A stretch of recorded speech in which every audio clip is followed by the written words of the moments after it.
সাইয়েদনা আদম পৃথিবীতে আসলেন, এসে থাকতে শুরু করলেন। দিন গড়িয়ে রাত আসে, মাস গড়িয়ে বছর আসে, বছর যায় বছর আসে। ঠিক 940 বছর পর মালাকুল মাউত আদম আলাইহিস সালামের কাছে আসলেন। বললেন, আলা মালাকুল মাউত উকিলা বিকুম, আপনাদের জন্য আল্লাহ আমাকে বানিয়েছে রূহ কবজ করতে। ও আদম, আবুল বাশার, পৃথিবীর প্রথম মানব, প্রথম নবী, আপনার সময় শেষ, রেডি হন। কি হন? খেলা শুরু হবে, এখন এই রূহ কবজ করে নিয়ে যাব। সাইয়েদনা আদম বলে, এখন আসছো কেন? আমার আর 60 বছর বাকি আছে। মালাকুল মাউত বলে, না, আপনি রূহের জগতে আল্লাহর কাছে আপনার সন্তান দাউদকে কয় বছর দিয়েছিলেন? 60 বছরের জন্য 940 বছর আপনার জন্য লেখা। আমি এখন আপনার রূহ কবজ করতে চাই। সাইয়েদনা আদম বলে, আমি মানি না, আমি কাউকে দেই নাই। 60 বছর আমি দেই নাই, আমি আরো বাঁচবো, আমি আরো বাঁচবো, 60 বছর আমি বাঁচবো, আমি দেই নাই। যাও। মালাকুল মাউত আল্লাহর যে বলে, আল্লাহ দেয় নাই বলে। আসলে ভুলে গেছে। আসলে আফাতুল ইলমি আন-নিসিয়ান, মানুষ ভুলে যায়, মানুষ বড় ভুলে যায়। আমরা আসলে খাইয়াও কই খাই নাই। অনেক কিছু আপনি দিছিলেন কিন্তু ভুলে যায়। গলার নিচে নামার পরে কই তুমি কিছু দাও না। আছে না নাই? নাসিয়া আদম ফানাসিয়া বানু, আদম আলাইহিস সালাম ভুলে গেছেন, তাই আমরাও ভুল করি, ঠিক কিনা? এজন্য আমাদের নেতারাও বলে, এটা দেব ওটা দেব, নির্বাচনের পর সব ভুলে যায়। আছে না নাই? ওই যে আদম আলাইহিস সালাম বলেছে, আমরাও ভুলে যাই। ওনাদের দোষ কি? ভুলে যায়, বেমালুম ভুলে যায়। আল্লাহ বললেন, মালাকুল মাউত আর জোরাজুরি করো না। 940 নয়, ঠিক 1000 বছর পরে আদমের কাছে যাবা। আমি আমার আদমের ভাগ্যে এই জিনিসটাই রেখে দিয়েছিলাম রে মালাকুল মাউত। আমি আগে থেকে এটাই রেখেছি, আমি জানতাম সে ভুলে যাবে। চিল্লায় কোন সুবহানাল্লাহ।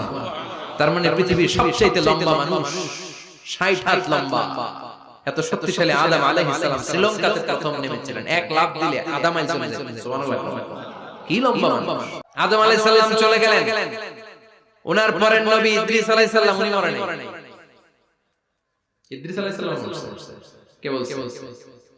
উনিও মরেছেন। তবে ওনার মৃত্যুর আজই এক ঘটনা আছে, অনেক লম্বা কথা। এক ফেরেশতার সাথে ওনার বন্ধুত্ব হয়েছিল, বলেছিলেন আমি আকাশ দেখতে চাই, আল্লাহর কাছে অনুমতি চাই। আল্লাহ বলল, ঠিক আছে, ইদ্রিসকে আকাশে ঘুরাও।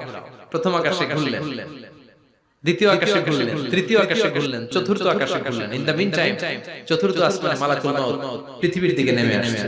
ওই ফেরেশতা বলে, মালাকুল মাউত আপনি কই যান? মালাকুল মাউত বলে, একটু আগে আল্লাহ ফরমান জারি করেছে, চতুর্থ আসমানে আমার নবী ইদ্রিসের রূহ কবজ করো।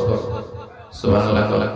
আমি বললাম, আল্লাহ আপনার পাঠানো নবী সাইয়েদনা ইদ্রিস থাকে দুনিয়ায়, চতুর্থ আসমানে পাবো কই? আল্লাহ কয়, কথা নাই, দৌড় দে। আমি দৌড় দিলাম, এসে দেখি ইদ্রিস আলাইহিস সালাম এখানে রেডি। সুবহানাল্লাহ। ওয়া রাফা'নাহু মাকানান আলিয়্যা। ইদ্রিস আলাইহিস সালামের রূহ কবজ দুনিয়ায় হয় না, চতুর্থ আকাশের মধ্যে হয়েছে। একটু চিৎকার। এরপরে সুলাইমান আলাইহিস সালাম, উনি তো মরে নাই। মরছে? উনি জিন চালাইতো, উনিও মরবে? শক্তিশালী একজন নবী ছিল। উনি মালাকুল মাউতকে বলেছিলেন, মালাকুল মাউত আমার মৃত্যুর সুয়াইয়া সামান্য কিছু আগে আমারে বইলো, আমার একটা কাজ আছে। মালাকুল মাউত মৃত্যুর কিছু সময় আগে এসে বলল, সুলাইমান টাইম ইজ আপ, সময় শেষ, অল্প কিছু সময় বাকি, কি করবেন করেন। সাইয়েদনা সুলাইমান জিনদেরকে ডাকলো, ও জিনেরা, বিশাল একটা প্রজেক্ট আছে, প্রজেক্টে কাজ শুরু করো। আর কিছুদিনকে বলল, চারদিকে গ্লাস ফিটিং করা একটা রুম বানাও। সাইয়েদনা সুলাইমান আলাইহিস সালাম গ্লাস ফিটিং করা রুমের ভিতরে ঢুকলেন। এই রুমে ঢোকার দরজা নাই, হাতে একটা লাঠি নিলেন। কি নিলেন? লাঠির মধ্যে ভর করে দাঁড়িয়ে রইলেন আর জিনদের দিকে তাকিয়ে রইলেন। জিনেরা এত বদমাশ ছিল, সাইয়েদনা সুলাইমান দাঁড়িয়ে না থাকলে কাজ করত না। ছিল ফাঁকিবাজ, কি ছিল? দাঁড়ায় না থাকলে আজও লোকজন কাজ করতে চায় না, ঠিক কিনা? মালিক দাঁড়ায় থাকলে ঠিকই কাজ করে। সুলাইমান আলাইহিস সালাম লাঠির মধ্যে ভর দিয়ে দাঁড়িয়ে রইলেন আর বললেন, কাজ করো। জিনেরাও কাজ শুরু করলো। ওদিকে মালাকুল মাউত এসে বলল, সুলাইমান সময় তো শেষ। সুলাইমান বলে, সমস্যা নাই, রূহ কবজ করো। উনি লাঠির মধ্যে ভর দিয়ে দাঁড়িয়ে রইলেন। গ্লাস ফিটিং করা রুমের ভিতরে কোরআন সাক্ষী।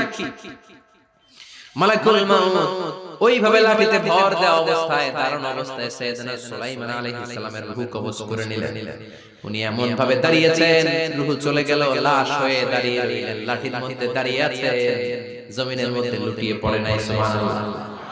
জিনগুলো দূর থেকে ভাবলো বস তো দাঁড়ায় আছে। কে দাঁড়ায় আছে? জিনেরা মনে করছে বস দাঁড়ায় আছে, কাজ করতে হবে। করতে করতে পুরো প্রজেক্টের কাজ শেষ। ইন দ্য মিন টাইম ঝিঝি পোকা, উই পোকা, যেই পোকা কাঠ খেয়ে ফেলে, এই কাঠ খাওয়ার পোকা সুলাইমান আলাইহিস সালাম লাঠির ভেতরে ঢুকে লাঠিও খেয়ে ফেলেছে। সাইয়েদনা সুলাইমান আলাইহিস সালাম ধপাস করে জমিনে পড়েছে। আর জিনেরা কয় হায় হায়, খালি খালি কাম করছে। সুবহানাল্লাহ করবেন না? সুলাইমান আলাইহিস সালাম বাঁচতে পারে, চলে গেল। মুসা আলাইহিস সালাম মরছে, উনি মরবে কেন? উনি তো খালি মারে। মরছে এক থাপ্পড়ে ফেরাউনের বাবুর্চি নাই। মুখের আগে হাত চলতে কয়েকজন, এর মধ্যে মুসা আলাইহিস সালাম আছেন না নাই? মালাকুল মাউত মানুষের আকৃতিতে অনুমতি না নিয়ে ঘরের ভেতরে ঢুকে গেল। ঢুকে বলে আনা মালাকুল মাউত, আমি মৃত্যুর ফেরেশতা। তো কি চাও? জিতু আনা বাদারুহ, আপনার রূহ কবজ করতে আসছি। কিন্তু মুসা আলাইহিস সালাম দেখতেছেন দিব্য একজন মানুষ, কি দেখে? আবার সালাম দেয় নাই, অনুমতি নিয়ে ঢুকে নাই। আমি অনুমতি নিয়ে ঘরে ঢোকার দরকার আছে না নাই? মুসা আলাইহিস সালামের মেজাজ বড় গরম। উনি বললেন কি করবি? কয় আপনারে মারবো। কয় এদিকে আয়। মালাকুল মাউত মনে মনে ভাবে এতদিন সব মানুষগুলো আমারে দেখলে দিত দৌড়, আজকে মনে হয় আমারে দিতে হবে দৌড়। এক পা আগায় দুই পা পেছায়, সাহস করে সামনে গেলেন। আবার মুসা আলাইহিস সালাম দিলেন এরকম থাপ থাপ, ফাসাক্কাহু ফাফাকু আইন। বুখারীর বর্ণনা, এক থাপ্পড়ে চোখ নাই। ঠিকই মালাকুল মাউত দৌড়, এক দৌড়ে আল্লাহর কাছে।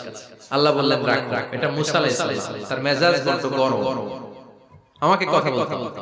আল্লাহ বললেন মুসা, বুখারীর বর্ণনা, গরুর পিঠের উপর হাত রেখে দাও। রাখা হলো। তোমার হাতের নিচে গরুর যত পশম, প্রত্যেক পশমের বিনিময়ে এক এক বছর করে হায়াত বাড়িয়ে দিলাম। মুসা আলাইহিস সালাম অনেক চালাক ছিলেন। উনি বললেন আল্লাহ, আমার হাতের নিচে গরুর 2000 পশম থাকে, তার মানে 2000 বছর হায়াত বাড়িয়ে দিলেন। কিন্তু এক্সট্রা হায়াত যখন শেষ হয়ে যাবে এরপরে কি হবে? আগে ওইটা বলেন। আল্লাহ বললেন সুমাল মাউত, তারপরে তো মুসা মরতেই হবে, আসতেই হবে। সাইয়েদনা মুসা আলাইহিস সালাম বললেন ফাল আনা, তাহলে আর দেরির দরকার নাই, এখনই আমি আপনার কাছে চলে যেতে চাই। মালাকুল মাউত মুসা আলাইহিস সালামের রূহ নিয়ে উড়াল দিলেন। সুবহানাল্লাহ। বাঁচতে পারছে? বিশ্বনবী মরে নাই, উনি ইন্তেকাল করেছেন। চিল্লায় এখন ঠিক কিনা? ইন্তেকালের আগে বিশ্বনবী প্রচন্ড অসুস্থ হলেন। মা আয়েশারে ডেকে বললেন, আয়েশা মনে হয় আমি বাঁচব না। ওই যে খায়বার বিজয়ের দিন, খায়বার দুর্গ বিজয় করার পরে এক ইহুদি মহিলা আমারে দাওয়াত দিয়েছিল। ওই দাওয়াত খেতে যাওয়ার পরে গোশতের মধ্যে বিষ মাখানো হয়েছিল রে আয়েশা। ওই বিষ মাখানো খাসির গোশত খেয়ে যে ব্যথা আমার পেটে উঠেছিল, আজ আবার সেই ব্যথা উঠেছে। বিশ্বনবী ওই বিষ খাওয়ানো গোশতের কারণে ইন্তেকাল করেছেন। তার মানে বিশ্বনবী শাহীদ। জামা আল্লাহু বাইনান নবুওয়া ওয়াশ শাহাদা, আল্লাহ বিশ্বনবীকে শুধু নবী বানায় নাই, শহীদ হিসেবে কবুল করেছেন। সুবহানাল্লাহ কইবেন না?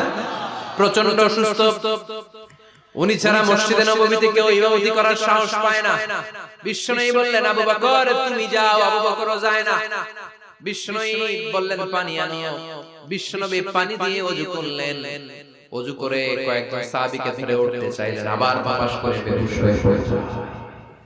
বিশ্বনবী উঠতে পারেন না। আবার বললেন ঠান্ডা পানি আনো। পানির ভেতরে বিশ্বনবী দুই হাত ঢুকিয়ে দিয়ে ঠান্ডা ভিজা হাত দিয়ে চেহারার মধ্যে মাসে করলেন আর বললেন ইন্নালিল মাউতি লা সাকারাত, হায় রে মৃত্যুর কি যন্ত্রণা, হায় রে মৃত্যুর যে কি কষ্ট। ও মিয়া, বিশ্বনবী যদি মৃত্যুর কষ্টে কাতরায় আমাদের অবস্থা কি? আমাদের নসিবে কি আছে? আল্লাহ তুমি বাঁচাও করে না। আমি বিশ্বনবী কাঁদছেন, সাহাবারা একের পর এক দেখতে আসে, কান্নার রোল পড়ে গেল চারদিকে। বিশ্বনবীর কলিজার টুকরা নয়নের পুতুলি সাইয়্যিদাতুনা ফাতিমা বিশ্বনবীর কান্না সহ্য করতে পারে না। বিশ্বনবীকে ধরে ফাতিমা সাইয়্যিদাতুনা ফাতিমা বিলাপ করা শুরু করে দিলেন, চিৎকার দিয়ে কান্নাকাটি শুরু করে দিলেন আর বললেন ওয়া কুরবাবা, ওয়া কুরবাবা, হায় হায় আমার বাবার কি কষ্ট, আমার বাবার কি কষ্ট হচ্ছে। বিশ্বনবী বললেন ফাতেমা তুমি কেঁদো না, আমার কষ্ট আজকের পরে আর থাকবে না। আজকে তোর বাবার সব কষ্ট বন্ধ হয়ে যাবে। কি যেন কানে কানে বললেন, ফাতেমারও কেঁদে দিল। আবার কানে কানে কি যেন বললেন, ফাতেমা হেসে দিল। বিশ্বনবীর ইন্তেকালের অনেক পর মা আয়েশার কাছে ফাতেমা বললেন, আমি যখন প্রথমে কেঁদেছিলাম আব্বা বলেছিল আমি আর বাঁচব না রে ফাতেমা। আবার কানে কানে একটা কথা বলার পরে হেসেছিলাম, আব্বা বলেছিল আমার পরে আমার পরিবার বর্গের মধ্য থেকে সর্বপ্রথম তোমার সাথে আমার দেখা হয়ে যাবে রে ফাতেমা। অল্প কয়েক মাসের ব্যবধানে সাইয়েদাতুনা ফাতেমা উনি ইন্তেকাল করলেন। বিশ্বনবী শোয়া থেকে উঠতে পারে না। এক সাহাবীকে দেখলেন মেসওয়াক করছে। বিশ্বনবী মেসওয়াকের দিকে তাকিয়ে রইলেন। বিশ্বনবীর নিথর দেহটা পড়ে আছে। আয়েশা রাদিয়াল্লাহু বলবে, আয়েশা মেসওয়াক দাও, বলতে পারে। মা আয়েশা বুঝতে পেরে মেসওয়াক আনলেন, বিশ্বনবীকে মেসওয়াক করিয়ে দিলেন। এবার বিশ্বনবী বললেন, ও আবু বকর শোনো, আল্লাহ আমাকে অপশন দিয়েছে। কি দিয়েছে? আল্লাহ বলেছেন নবী আজীবন থাকতে চাইলে থাকেন, আর আসতে চাইলে চলে আসে। আমি থাকতে না চেয়ে আল্লাহর কাছে চলে যাওয়ার ইচ্ছা করলাম। সাইয়েদনা আবু বকর কান্না জুড়ে দিলেন। বিশ্বনবী বললেন, আসসালাত আসসালাত, ও আমার উম্মতেরা নামাজ তরক করো না। ইন্তেকালের আগে বললেন নামাজ ছেড়ে দিও না। আর বললেন, ওমা মালাকাত আইমানুকুম, তোমাদের অধীনস্থ কর্মচারীদের সাথে খারাপ আচরণ করো না। ঘাম শুকানোর আগে পয়সা দিয়ে দিও। আর হাত দুটো উঁচু করে বললেন, আল্লাহুম্মা ইলা রাফিকিল আ'লা, ও আল্লাহ আমি আপনার কাছে যেতে চাই। এই কথাটা বলে বিশ্বনবীর হাত দুইটা থপাস করে জমিনে পড়ে গেল। বিশ্বনবী চলে থাকতে পেরেছে কেউ? চিল্লায় বলেন। এজন্য আমরা আল্লাহর কাছে ঈমানি মৃত্যু চাই, কি মৃত্যু? আমরা উত্তম মৃত্যু চাই। চিল্লায় বলেন, কি মৃত্যু? এজন্য মরণের আগে ঈমান নিয়ে মরার দরকার আছে না নাই?